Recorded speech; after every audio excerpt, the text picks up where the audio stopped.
even former presidential advisor Attorney Panelo believes that Attorney Harry Roque is not a victim of political persecution, and it appears daw po that he is a pogo lawyer and was encouraged to go home.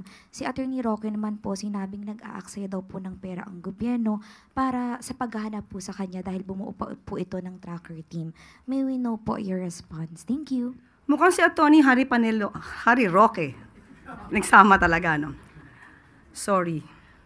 Mukhang si Attorney Harry Roque na lang naman ang naniniwala sa kanyang pananaw na may political persecution.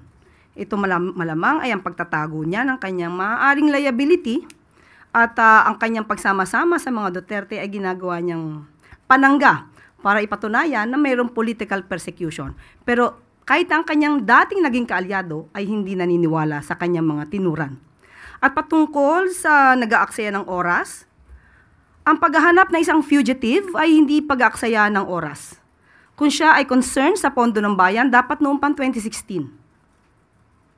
At kung sinasabi nga niya na siya ay concerned sa pondo ng bayan, hindi ba mas maganda kung mag-voluntaryo na siyang umuwi rito para hindi na siya pag-aksaya ng oras at ng pera ng gobyerno?